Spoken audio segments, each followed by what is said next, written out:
joined the team and then എല്ലാം മാറി. റോസ ആദ്യം സംസാരിക്കണം. റോസക്ക് എന്താ പറയണ്ടേ? റോസ അമ്മ വേണ്ടല്ലോ. റോസ എന്താ പറയാനുള്ളത്? മമ്മൂക്ക വരണേക്കാൾ കുറച്ച് ദിവസങ്ങൾക്ക് ഞാൻ ബ്രഹ്മയുഗം കണ്ടിട്ടുണ്ടായിരുന്നു. അപ്പൊ എനിക്ക് ഭയങ്കര ഇഷ്ടപ്പെട്ടു മമ്മൂക്കയുടെ ആക്ടിങ്. മമ്മൂക്ക ശരിക്കും അങ്ങനെ ചെയ്യാണോ എന്ന് തന്നെ വെച്ചു. പക്ഷെ കുറച്ച് ഞാൻ പേടിച്ചു. പിന്നെ മമ്മൂക്ക വന്നപ്പോ ഞാൻ ആകെ എന്റെ കിളി പോയി. ഇതെന്താ അത്? അപ്പൊ മമ്മൂക്കയുടെ ആക്ടിങ് ഞാൻ തിയേറ്ററിൽ എൻ്റെ കൂടെ കണ്ടപ്പോ എനിക്ക് ഭയങ്കര സന്തോഷമായി. ഇഷ്ടപ്പെട്ടോ? എന്താ ഏറ്റവും ഇഷ്ടപ്പെട്ടെ മമ്മൂക്കയുടെ ആക്ടിങ്ങില്? അവിടെ ആക്ടിങ്ങില് നമുക്ക് വരുമ്പോ ഒരു ഫൈറ്റ് ഉണ്ടല്ലോ, ആ ഫൈറ്റ് ഇഷ്ടപ്പെട്ടു. അപ്പൊ നമുക്ക് മമ്മൂക്ക എടുത്ത് ചോദിക്കാം. മോൾക്ക് എന്താ മമ്മൂക്ക എടുത്ത് ചോദിക്കാനുള്ള എന്തെങ്കിലും ചോദ്യം? ആദ്യം തന്നെ മോള് റോസമ്മ തന്നെ അങ്ങ് ചോദിച്ചോ മമ്മൂക്ക. എന്റെ ആക്ടിങ് അങ്ങനെ ഉണ്ടായിരുന്നു. സൂപ്പർ. ഞാൻ പേടിച്ചു പോയി. ഭയങ്കര ആക്ടിങ് കണ്ടിട്ട്. ഇത്രയും ചെറിയ ആളെ ഇത്രയും വലിയ അഭിനയം വിനിയോഗിക്കുന്നു വിചാരിച്ചു. മമ്മൂക്ക ചത്ത പച്ചയുടെ ഈ ഒരു സക്സസ് പാർട്ടിയിൽ ഇവരെല്ലാവരുടെയും മുഖത്ത് നോക്കുമ്പോൾ ഒരു സന്തോഷവും ഒരു ചിരിയും ഒരു എക്സൈറ്റ്മെന്റും ഉണ്ട്. That is because you joined dum. എന്ത് തോന്നുന്നു ഈ ഒരു സിനിമ തിയേറ്ററിൽ ഇറങ്ങി 2 ദിവസം അത് കഴിഞ്ഞു, ഇവിടെ you are here celebrating with all of them. ചത്ത പച്ച എന്ന സിനിമയുടെ ഈ ഒരു സക്സസിനെ കുറിച്ച് what are you feeling today? ഈ സിനിമയെ പറ്റി ആലോചിക്കുന്ന കാലത്ത് തന്നെ ഷൗക്കത്തിൻ്റെ അടുത്ത് ഞങ്ങളിങ്ങനെ സിനിമ എടുക്കണം, പിള്ളേർ സിനിമ പഠിച്ചു, ഒരാൾ ആക്ടിങ് പഠിച്ചു, ഒരാൾ ഡയറക്ഷൻ പഠിച്ചു, എങ്ങനെയെങ്കിലും സിനിമയിൽ അത്ര ഞാൻ പറഞ്ഞത് ഷൗക്കത്തെ ഇത് അങ്ങനെ എളുപ്പത്തിൽ കയറാവുന്ന ഒരു പരിപാടിയല്ല. ഞാനൊക്കെ ഇപ്പോഴും സ്ട്രഗിൾ ചെയ്യുക. കാരണം ഇത് എത്തിപ്പെടുന്നതിനേക്കാൾ പള്ളിയ പാടാ ഇവിടെ നിന്ന് പോകും. അപ്പോൾ വേണോ? അല്ല, ഒരു പിള്ളേരുടെ ആഗ്രഹമല്ലേ നമുക്ക് സാധിച്ചു കൊടുക്കണ്ടേന്ന് പറഞ്ഞു. ഞാൻ പറഞ്ഞത് അവർ അറിയാത്ത പിള്ളേർക്ക് ചോദിക്കുമ്പോൾ അറിയാമെന്ന് പറഞ്ഞു. ഞാൻ പറഞ്ഞു പിള്ളേർക്ക് മനസ്സിലാവും അതിൻ്റെ ബുദ്ധിമുട്ടുകളും പ്രയാസങ്ങളെന്ന് പറഞ്ഞു. പക്ഷേ ഷൗക്കത്തിൻ്റെ ഒരു പ്രശ്നം വെച്ചാൽ ഷൗക്കത്തിന് അങ്ങോട്ട് നോക്കണമെങ്കിലും അയാളെക്കാണെങ്കിലും മറ്റാളെങ്ങനെയുണ്ട് ഇയാളെങ്ങനെയുണ്ട്. ഇതിപ്പോൾ എല്ലാവരും നമുക്ക് വേണ്ടപ്പെട്ടവരാ, അവരെ വേണ്ട ഇവരെ ഇടെന്ന് പറയാൻ എന്നെ കൊണ്ട് പറ്റില്ല. നിങ്ങൾ അവരോട് പോയി ചോദിക്കുക, അവരുടെ സൗകര്യമുണ്ടോ, ഇയാൾക്ക് സൗകര്യമുണ്ടോ, അവർക്ക് സൗകര്യമുണ്ടോ എന്ന് പറഞ്ഞ് എല്ലാവരെയും പിടിച്ചു. ആക്ടേഴ്സ്, ഈ ഡയറക്ടർ, ഞാൻ പറഞ്ഞു ഡയറക്ടർ എനിക്കറിയില്ല, കഥ നിങ്ങൾക്ക് ഇഷ്ടപ്പെട്ട് എടുക്കുക. അങ്ങനെ ഒരുപാട് ദിവസം എനിക്ക് ഭയങ്കര ഈ സിനിമയിൽ അഭിനയിക്കുന്ന ശല്യം അല്ലാതെ തന്നെ ഇപ്പോഴും അതിനു മുമ്പും ഷൂട്ടിങ് നടക്കുമ്പോഴൊക്കെ ശല്യമായി. എനിക്ക് അച്ഛന് കുറച്ച് വിശ്രമം വേണ്ടി വന്നു. അപ്പം ഞാൻ ഷൗക്കത്തിനോട് പറഞ്ഞു, ഷൗക്കത്തെ ഞാൻ വരണോ? അല്ലല്ലോ വരണം.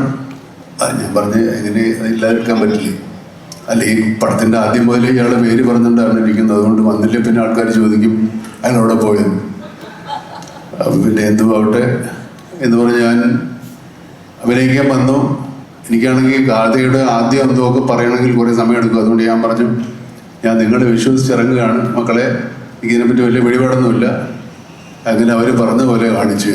അത്രേ ഉള്ളൂ സിനിമയിൽ ഈ വോൾട്ടർ എന്ന് പറഞ്ഞ കഥാപാത്രം ഞാൻ മനസ്സിലാക്കിയത്, ഇയാൾ ഈ കുട്ടികളുടെ ചെറുപ്പത്തിലെ ഹീറോയാണ്. ഇടയ്ക്കാലത്ത് അയാൾ നാട് വിട്ടു പോയിരുന്നു. കൊച്ചിക്കാരാണ് എല്ലാവരും. അയാൾ കുറേ കാലം കഴിഞ്ഞതിന് ശേഷം തിരിച്ചു വരുന്നത് ആ കുട്ടികളൊന്ന് സർപ്രൈസ് ചെയ്യാൻ വേണ്ടി തന്നെയാണ്. പക്ഷെ അവരന്ന് കണ്ട ആ വേഷത്തിലും രൂപത്തിലും അന്ന് ഇയാളുടെ ഇവിടുന്ന് പോയ കാലത്തുള്ള കൊച്ചി ഭാഷയും ഒക്കെയാണ് ഇയാൾ സംസാരിച്ചുകൊണ്ടിരുന്നത്. അത് വന്നതിന് ശേഷം ഒരിക്കലും അവർക്ക് അവരുടെ ഐഡൻറ്റിറ്റി പോകാതിരിക്കാൻ വേണ്ടി ആ ഭാഷ സംസാരിക്കാനും ആ രൂപം വരുത്താനും ഒക്കെ ഞാൻ ശ്രമിച്ചിട്ടുണ്ട്. അത് ഇപ്പം കൊച്ചിയിലുള്ള ഭാഷയിലല്ല അയാൾ സംസാരിക്കുന്നത്, കുറേ കാലം മുമ്പുള്ള കൊച്ചി ഭാഷയാണ് സംസാരിക്കുന്നത്. അപ്പോൾ ചിലപ്പോൾ ഇപ്പോഴത്തെ പിള്ളേർക്ക് ചിലപ്പോൾ ഇത്തിരി കണക്ഷൻ പോയെന്ന് വരാം. പക്ഷേ അത് അങ്ങനെ കണ്ടാൽ കണക്റ്റ് ആവും.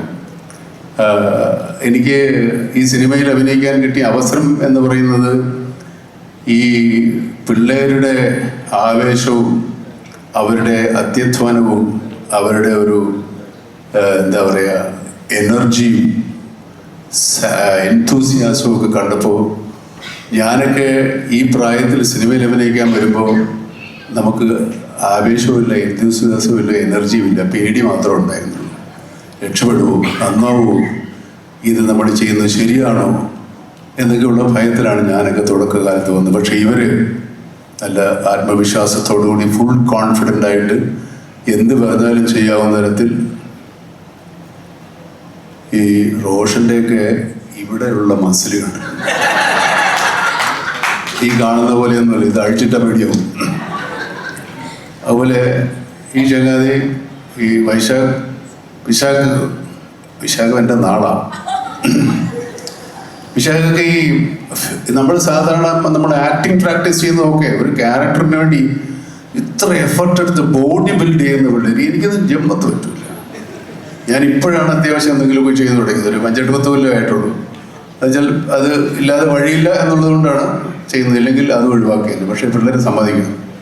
ഈ സത്യം പറഞ്ഞാൽ ഈ ഇവർ പറയുന്ന പോലെ ഞാനല്ല ഇവരുടെ എനർജി, ഇവരായിരുന്നു ഈ സിനിമയിലെ. അല്ല, ഇത് സത്യം പറയുന്നതാണല്ലോ. ഞാനിതിനകത്ത് കള്ളത്തരം മരുന്നൊന്നും ചേർക്കുന്നില്ല. ഇതുപോലെ നമുക്ക് ഇത്രയൊക്കെ പ്രായമായതൊക്കെ ശരിയാണ്, പക്ഷേ ഈ പിള്ളേരുമായിട്ടാണല്ലോ നമ്മളിനി അങ്ങോട്ട് മുട്ടേണ്ടത്. അപ്പോൾ ഇവന്മാർ ഊതിയാൽ നമ്മൾ പറന്നുപോയേ പോയില്ലേ. അതുകൊണ്ട് അതിനുള്ള തരത്തിൽ കുറച്ചുകൂടെയൊക്കെ ഒന്ന് എനർജിയും ആവേശവും ആത്മവിശ്വാസവും ഒക്കെ ഉണ്ടാക്കിയെടുക്കാൻ ഇവർ എന്നെ ഈ സിനിമയിൽ ഒരുപാട് സഹായിച്ചിട്ടുണ്ട്. അത് മറക്കാൻ പറ്റില്ല. കുട്ടികളൊക്കെ നന്നായിട്ടുണ്ട്. ഇവരുടെ എല്ലാ എഫർട്ടിനും ഒരുപാട് കഥ പറയാനുണ്ട് ഈ സിനിമയുടെ പറയും. അത്രത്തോളം ഈ ഷൗക്കത്തിനെ ഉപദ്രവിച്ചിട്ടുണ്ട്. ഷൗക്കത്ത് നന്ദി മാത്രമേ പറഞ്ഞിട്ടുള്ളൂ, കാശൊന്നും തന്നിട്ടില്ല ഇതുവരെ. അതുകൊണ്ട് എന്നിടയ്ക്ക് സന്തോഷ് എൻ്റെ അടുത്ത് കണ്ടെന്ന് പറഞ്ഞത് ശരിയാട്ടോ. സന്തോഷിൻ്റെ ഫാദറുമായിട്ടായിരുന്നു എനിക്ക് പരിചയം. പിന്നെ പുള്ളി ഇപ്പോഴത്തെ ശബ്ദം കേൾക്കാൻ പറഞ്ഞിട്ട് കുറച്ച് നാളായാലും വേറെ ആരോ അയ്യൊക്കെ വേണ്ടി സംസാരിച്ചുകൊണ്ടിരുന്നു. അന്ന് പക്ഷേ ഞാൻ പരിപാടി കാണുമായിരുന്നു. പിന്നെ ഇപ്പം സിനിമ ഇങ്ങനെ വിജയമാണെന്നൊക്കെയാണ് പറയുന്നത്, സത്യമല്ലേ? നിങ്ങളെ പടം എങ്ങനെയുണ്ട്? പുള്ളിയാണോ? സൂപ്പർ, പൊളിച്ചടുക്കി. അപ്പം അത്രേ ഉള്ളൂ. എല്ലാവർക്കും സന്തോഷം. ഇനിയും ഞാൻ ഈ അദ്വൈത് നമ്മൾ ഓരോ ഷോട്ട് കഴിയുമ്പോൾ ഇങ്ങനെ നോക്കുന്നത് ഞാൻ കേട്ടിട്ടുണ്ട്. ശരിക്കുള്ള ആണോ അതോ വേറെ എന്തോ ആണോ എന്നല്ല. He was so enthusiastic. നമ്മൾ വെച്ചിട്ട് ഒരു പടം ചെയ്യുമ്പോൾ അത്ര ഒരു കോൺഫിഡൻസും നമ്മൾ പിന്നെ ഒന്ന് ഞാൻ ആലോചിച്ചത്, നമ്മളിനിയിപ്പോൾ ഒരു വലിയ നടനാണെന്നൊക്കെ പറഞ്ഞിട്ട് ഇവർ മുമ്പിൽ പോയി മോശമാകല്ലോ ആയിരുന്നല്ലോ എന്ന് വിചാരിച്ചിട്ടാണ് ഇവർ പറയുന്നത് മാത്രമേ ഞാൻ ചെയ്തിട്ടുള്ളൂ. കയ്യിൽ നിന്നൊന്നും കൊണ്ടുപോയില്ല. അതിന് മാത്രം ഒന്നും കിട്ടുന്നുമില്ല സിനിമയെന്ന്, അത് വേറെ കാര്യം. അപ്പം ഇവർ പറഞ്ഞു ചെയ്തു. അതെന്തായാലും നല്ലതായാലും ചീത്തയായാലും എനിക്കൊരു ഉത്തരവാദിത്വമില്ല. ഇങ്ങനെയുണ്ട് ഇവർ